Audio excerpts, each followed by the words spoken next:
Hello, thank you for joining us today, and welcome to Reaching for the Moon, hosted by me, Ed Grace. Today, I'd like to share a story with you about me. In 1962, President John Kennedy was making a speech at Rice University in Houston, Texas. In his speech, he challenged our nation to put a man on the moon and have him return safely to Earth by the end of the century. I had just graduated from college, University of Connecticut, with an electrical engineering degree, control systems major, and had taken a position with a company on Long Island by the name of American Bosch Arma Corporation. Arma manufactured inertial navigation systems that were being used on Atlas missiles. These missiles were being deployed across the U.S. at various SAC Air Force bases, which meant I got to visit some high spots of the U.S., such as Cheyenne, Wyoming, Altus, Oklahoma, and Roswell, New Mexico. By the way, while I was in Roswell, I unfortunately did not get to meet any of the aliens that supposedly have been visiting there. Well, Kennedy's challenge was fully accepted by NASA, and the Apollo project was born. I was fortunate in that I got on a team of engineers from ARMA to develop a proposal to NASA from ARMA for ARMA to win the inertial navigation system going to be used on the Apollo program. Unfortunately, NASA selected MIT. I was devastated.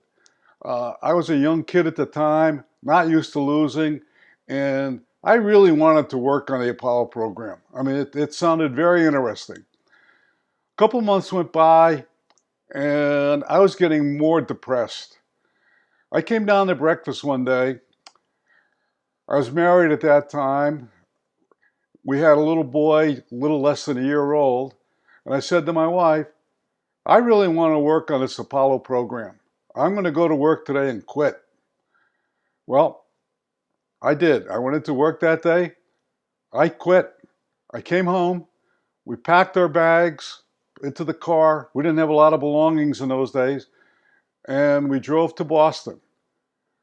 I didn't know anyone at MIT, but fortunately, I was able to land a position working at MIT on the Apollo program.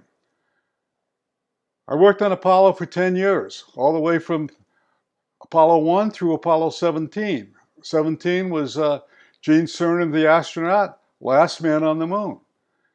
For the past 10 years, I've been lecturing on Apollo and space exploration. Mainly Apollo 11, first landing on the moon, and Apollo 13, Houston, we have a problem. It's been an exciting time, and I've really loved sharing all my experiences at Mission Control. They were very exciting times. Fortunately, what's happening now is that private enterprise is taking over space exploration. Ever since the shuttle was canceled about 10 years ago, we've been dependent upon the Russians to take us, our astronauts, to and from the space station. Well, very recently, SpaceX took 2 astronauts to and from the space station. Very exciting. SpaceX also just put their 700th Starlink satellite in orbit. They're creating a low orbit satellite network to provide internet services across the world. 3 missions to Mars have recently been launched.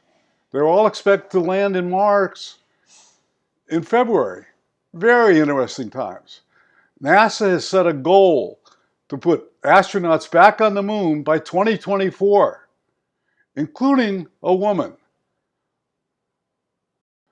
Space exploration is going to be very exciting in the near future. Join us as we follow and provide updates on these great space exploration projects. If you like today's video, give us a like.